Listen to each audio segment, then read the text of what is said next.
हम और आप अल्लाह की वली की बारगाह में हाजिर है।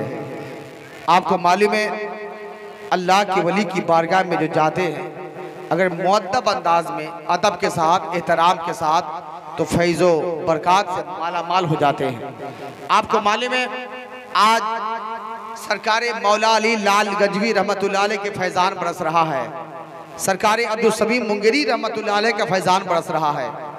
जो उनके दरबार में गया है, जो उनकी बारगाह में गया है, जो उनकी बारगाह में गया और मुअद्दब अंदाज में, तो वो सरकार मौला अली लाल गजवी किसी को शाह अब्दुल करीम बना दिया, किसी को शाह तेगे अली बना दिया।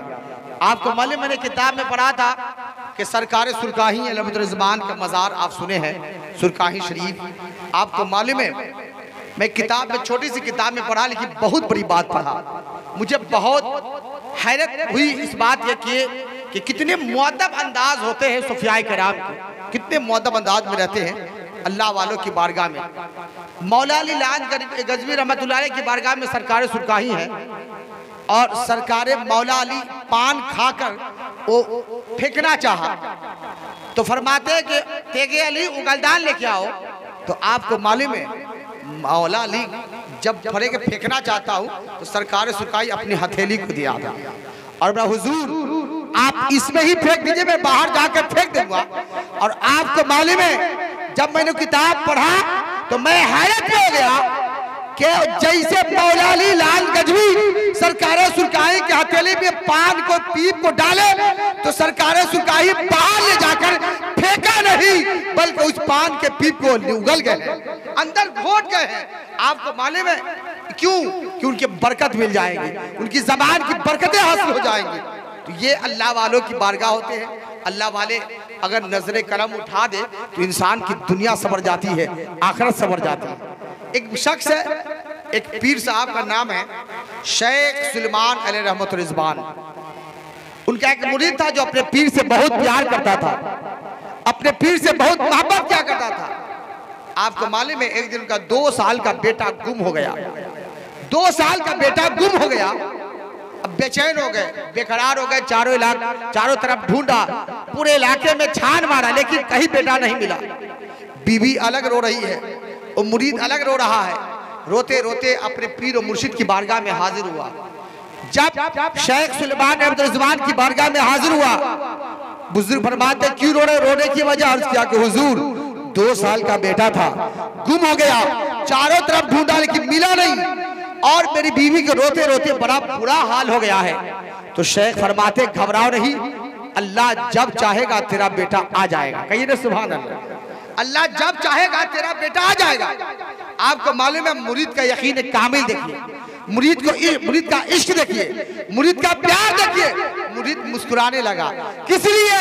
कि हमारा पीर और मुर्शिद की ज़बान से जब ये बात निकल गई कि अल्लाह जब चाहेगा आ जाएगा, एक ही दिन मेरा बेटा आ जाएगा। आपको मालूम है 2 साल का अरसा गुजर गया, 2 साल का अरसा गुजर गया, लेकिन बेटा आया नहीं। तो एक दिन पीर भाई था, उससे पूछा करे भाई साहब तुम्हारा बेटा 2 साल का था, गुम हो गया था, मिला कि नहीं? 2 साल का अरसा गुजर गया। तो मुरीद मुस्कुरा कर कहता है मैं घबराया नहीं हूँ, मैं परेशान नहीं हूँ, पीर साहब ने दुआ कर दी है, अल्लाह जब चाहेगा मेरा बेटा आ जाएगा। क्या यकीन है? क्या यकीन है? साउंड वाले भाई आवाज बहुत खींच रहा है, ऑपरेटर साहब आवाज खींच रहा है, तो आप सही कर दीजिए, आवाज खींचे नहीं, है ना? आवाज खींचने से सीने पे बहुत दम लगता है।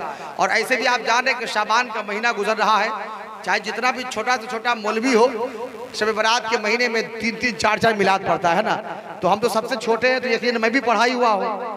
तो ये शाबान का महीना, इसलिए आप आवाज़ खींच रहा है, मैं कम बोल रहा हूँ, शायर आएंगे तो ज़्यादा बोलेंगे, है ना? ऑपरेटर अनाउंसर का काम ही होता है माइक ठीक कराना, माहौल ठीक कराना, और जब ये माहौल अच्छा बन जाता है तब शायर आते हैं और इश्क़ नबी के समंदर में गोता लगाकर नबी की नात सामीन के समातों के हवाले पेश करते हैं। अब वो पीर भाई कहता है कि 2 साल हो गए तेरा बेटा अभी तक नहीं मिला। तो मैं घबराया नहीं हूँ, मेरे पीरो मुर्शिद ने दुआ कर दी है, मेरा बेटा आ जाएगा। आपको मालूम है 10 साल का अरसा गुजर गया, बेटा नहीं आया। 18 साल का जब अरसा गुजरा, तो 18 साल का जब अरसा गुजर गया तो जब अपने घर लौटे वो मुरीद, तो अचानक दरवाजे पर जैसे पहुंचे कि घर से रोने की आवाज आ रही थी, सिसकने की आवाज आ रही थी। दरवाजा खोला तो क्या देखा कि उनकी बीवी बैठकर ज़ारों कतार रो रही है। अब मुरीद आगे बढ़ते हैं अपने बीवी के पास, क्यों रो रही है? रोने की वजह, बीवी रोते रोते सिसकते सिसकते कहती है, आपको मालूम है आज ही की तारीख 18 साल पहले 2 साल का मेरा बेटा गुम हुआ था। जब जब ठंडी का मौसम आता है माँ बेचैन हो जाती है, मैं तड़प उठती हूँ, न जाने कहीं मेरे बेटे को सर्दी तड़पा तो नहीं रही है। जब गर्मी की शिद्दत आती है तो मैं बेचैन हो जाती हूँ कि कहीं मेरे बेटे को गर्मी परेशान तो नहीं कर रही है। आज 18 साल का अरसा गुजर गया, बेटे की याद आ रही है, आज मुझे बर्दाश्त न हो सका तो मैं रो रही हूँ। इतना सुनना था कि मुरीद कहता तुझे नहीं मालूम, पीर साहब दुआ कर दिए हैं, अल्लाह जब चाहेगा आ जाएगा। इतना सुनना था कि बीवी का तेवर बदल गया। चुप, खबरदार, जो आज के बाद अपने पीर का नाम मेरे घर में लेना, आज के बाद अपने पीर का नाम मेरे घर में लेना नहीं। अब इतना सुनना था कि मुरीद हैरत में पड़ गया कि मेरी बीवी को क्या हो गया। क्या बोले यार पीर साहब? मतलब पीर साहब तब मानूंगी जब मेरा बेटा आ जाएगा। अरे तुझे नहीं मालूम अल्लाह का दोस्त है वो, अल्लाह के वली है। अल्लाह का वली उस वक्त मानूंगी जब मेरा बेटा आ जाएगा। आज के बाद मेरे घर में अपने पीर का नाम नहीं लेना। पीर और मुरीद की आंख में आंसू आ गया। मुरीद कहता है अपनी बीवी से कि तू मुझे गाली देना है गाली दे दे, मेरे पीर की शान में गुस्ताखी मत कर। आखिरकार बीवी बोली कि कुछ नहीं कहूंगी, आज के बाद अपने पीर का नाम मेरे घर में नहीं लीजिएगा जब तक मेरा बेटा ना आ जाए। कल होकर मुरीद अपने पीर की बारगाह में हाजिर हुआ और जैसे पहुंचा कि पीर साहब मुस्कुरा रहे, कहिए ना सुभान अल्लाह। पीर साहब मुस्कुरा रहे, मुस्कुराते फरमाया कि आओ आओ आओ, मैं तेरा ही इंतजार कर रहा था। इत्तेफाक से वो मुरीद का काम था बाल काटने का। वो नाई का काम क्या करते थे? बाल काटने का काम करते थे। पीर साहब कहते आओ आओ, आज मुझे सर का बाल साफ करवाना है। अब वो मुरीद उस तरह लिया और जैसे सर पे उस तरह चलाना चाहा, पीर साहब ने कहा सुनो, दाहिने तरफ से शुरू करना, जब दाहिने तरफ के बाल साफ हो जाए फिर बाएं तरफ हाथ लगाना। आपको मालूम है एक तरफ का बाल साफ हो गया, मुरीद रो रहा है। मुरीद को बीवी के ताने याद आ रहे, बीवी ने जो कही थी वो बातें याद आ रही थी, पीर की शान में जो गुस्ताखी की थी वो बातें याद आकर उस मुरीद की आंख डबडबा गई और आंख से पानी के कतरात गिरे, आंसू टपक पड़े। और जैसे आंसू कतरात टपके हैं, पीर साहब के सर जो साफ किया हुआ था उसी सर पे गिरा। तो आंसू की गर्माहट से पीर साहब अपने चेहरे उठाकर देखे तो मेरा मुरीद रो रहा है। और बाहर सामने आओ, क्यों रो रहे हो? रोने की वजह, बोले हुजूर माफ कर दीजिए, मुझे भी माफ कर दीजिए, मेरी बीवी को भी माफ कर दीजिए। बोले क्या बात है बताओ? हजरत मेरी बीवी के सब्र के दामन छोड़ दी है, मेरी बीवी सब्र के दामन छोड़ दी है और कल मेरी बीवी ने आपके शान में गुस्ताखी की है और बोली कि उस वक्त तक अपने पीर का नाम मेरे घर में नहीं लेना जब तक मेरा बेटा ना आ जाए। और रो पड़ा। पीर साहब जलाल में आ गए, फरमाया कि छोड़ो बाल छोड़ो और जाओ घर जाओ,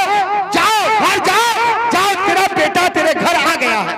इतना सुनना था कि मुरीद कहता हुजूर अभी तो आपके सर के आधे बाल साफ हुए हैं, आधा तो बाकी है। बोले कुछ नहीं, जाओ जल्दी घर जाओ, तेरा बेटा आ गया है। मुरीद जैसे अपने मोहल्ले के करीब पहुंचा, देखा भीड़ लगी है, उसके दरवाजे के पास लोग जमा है, एक भीड़ लगी है, एक मजमा लगा है। और जैसे घर के करीब गया तो क्या देखा कि उसके आंगन में एक चरपाई बिछी हुई है। उस चरपाई पे 20 साल का एक नौजवान चांद सा चमकता हुआ चेहरा बैठा है और खून ने खून को पहचान लिया, देखकर मुस्कुराया, अरे ये तो मेरा नूरे नजर है, ये तो मेरा बेटा है। जल्दी से आगे बढ़ा, कभी उसकी पेशानी चूम रहा है, कभी उसके बालों को चूम रहा है, कभी गले से लगा रहा है। बैठा, उसके बाद पूछा बेटा तू इतने साल कहाँ था? उसने कहा मुझे नहीं मालूम मैं कहाँ था। जब मुझे होश आया तो मैं एक ईसाई के घर में काम कर रहा था, उसके घर में बहुत सारे घोड़े बहुत अस्तबल थे, मैं उस अस्तबल में काम किया करता था। आज ऐसा हुआ कि मेरे मालिक ने कहा कि घोड़ा तैयार करो, सफर में चलना है। और मैंने घोड़ा तैयार किया कि मेरे सामने एक फकीर आ गया। फकीर आया और मेरे गिलेवान को पकड़ा और कहा कि ये तेरा घर नहीं है, चल तू अपने घर चल। वहां से उठाया और यहाँ लाकर रख दिया। वो तेरा घर नहीं बल्कि ये तेरा घर है। अब इतना सुनना था आपको मालूम है। और पीर साहब मुरीद मुस्कुराने लगा। मुरीद मुस्कुरा रहा है और मुरीद अपने बेटे से कहता है, बेटा ये बताओ क्या उस फकीर को पहचानते हो? वो फकीर को पहचानते हो? मतलब पहचानता तो नहीं, लेकिन उसको कभी भूल नहीं सकता हूँ। क्यों? तो बेटा ने कहा कि उसके सर में आधे तरफ बाल थे और आधे तरफ बाल नहीं थे। वो मुरीद मचल गया और मचल कर कहा, मेरा बेटा वो कोई और नहीं, मैं जिसका मुरीद हूँ ये हमारे पीर और मुर्शिद ही थे। अल्लाह वाले के दामन से वाबस्तगी हासिल करने का नतीजा बहुत अच्छा होता है। उसकी दुनिया भी संवरती है, आखिरत भी संवर जाती है। अल्हम्दुलिल्लाह।